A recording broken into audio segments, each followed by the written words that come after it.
The music industry is starting to feel more like a battlefield than a business lately. With lawsuits, label politics, and hidden agendas, fans and artists are left wondering who's really calling the shots behind the scenes. One of the biggest questions right now is whether Drake is using his power and influence to silence other artists, or if this is just another case of a broken system doing what it always does.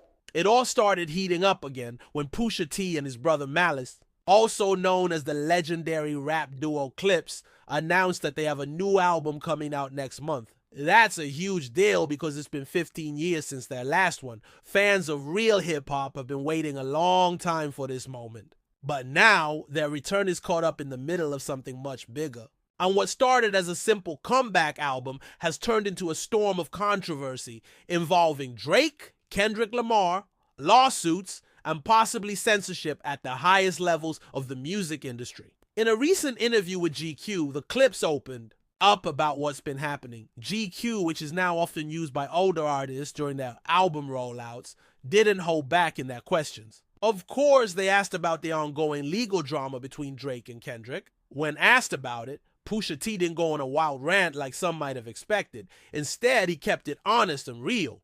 He said he doesn't rate Drake anymore. Not after all the suing. He said it's bigger than rap now. Suing someone over rap lyrics cheapens the art, he explained. Once lawsuits enter the picture, it doesn't feel like hip-hop anymore. It becomes something else entirely. Pusha also gave his thoughts on the Kendrick versus Drake battle. Did Kendrick win? According to him, absolutely 1000%. He explained that Kendrick's strength isn't just in being clever or catchy, it's in speaking truth that hits your soul. That kind of honesty can cut deep, he said, and that kind of impact could make someone want to back out or even sue. In other words, Pusha believes Kendrick didn't just win with rhymes, he won with truth. But what really shocked people from the GQ interview wasn't just Pusha's comments on the beef. It was the story behind the scenes. Apparently, Clipse has a Kendrick Lamar feature on their upcoming album. That alone is huge. But the drama came when Def Jam, the label Clipse was signed to, refused to let them release the album unless they censored Kendrick's verse. And Pusha T wasn't having that.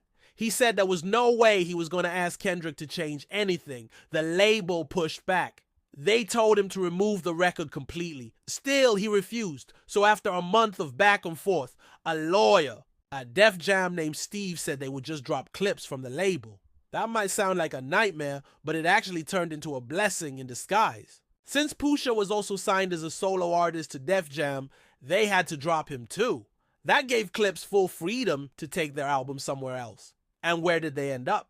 Roc Nation, Jay-Z's label, a place known for giving artists more control and respect. This is where the conspiracy theory started to fly. Some fans and insiders believe that this wasn't just a business decision. They think it's tied to Drake. See, Def Jam is owned by UMG, Universal Music Group. And, right now, Drake is in a massive legal battle, possibly worth billions, involving UMG. So when Def Jam blocked the Kendrick verse, a lot of people wondered, was it because Kendrick dissed Drake? Was this UMG protecting Drake's image during the lawsuit?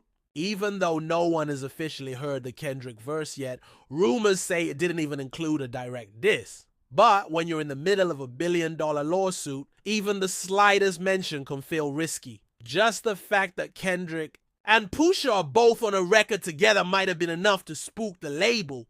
They're the two rappers who arguably defeated Drake in lyrical battles. That's a dangerous combo if you're trying to defend your top artist in court.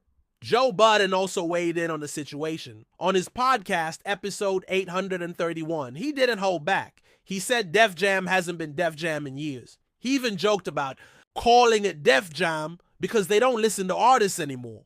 Joe pointed out how the label has had a history of doing artists dirty. From Big Sean to Tiana Taylor to himself, Joe said they've been making anti-hip-hop moves for a while now. He reminded people that he had a gold album and a Grammy nomination and still got dropped from the label over creative differences. So, to him, the Clipse story isn't surprising. It's just another chapter in the same story. Joe even said that if he were running Def Jam, he wouldn't have released the Clipse either. Not during a billion-dollar lawsuit.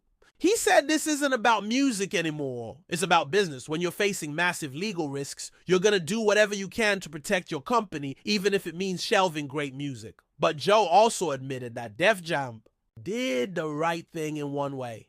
They released Clipse and Pusha, which allowed them to go find a better situation. And in the end, Roc Nation is probably a better fit anyway. They've been building a strong team and still believe in artist freedom. Still, even with all the explanations, people aren't ready to let Drake off the hook. Many fans believe that Drake has a long history of using his industry connections to quietly block people. There's even more fuel to that fire now thanks to Steven Victor, who manages Pusha T and also used to manage the late Pop Smoke. In a recent interview, Victor said UMG once threatened to shelve Pop Smoke's album unless they removed a Pusha T verse that they thought was dissing Drake. According to Victor, the verse had nothing to do with Drake at all.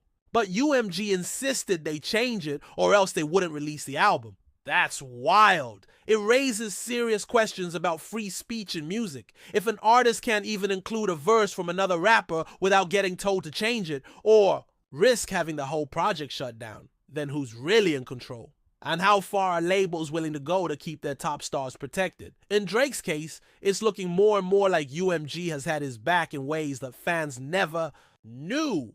Whether that's because of personal loyalty or business reasons, it's clear that powerful people are willing to step in to shield him. Especially now, with Kendrick's disses hitting hard and a massive lawsuit on the line, UMG probably doesn't want anything out there that could make things worse. So what does this mean for new artists? It means if you're trying to sign with a major label like UMG, you need to think twice. Sure, they have money, but if they're willing to control your music, silence your message, and drop your entire album just to protect someone else, then maybe it's not worth it. Artist freedom should matter more than a check, and stories like this should make everyone in the industry ask some hard questions about what they're really signing up for.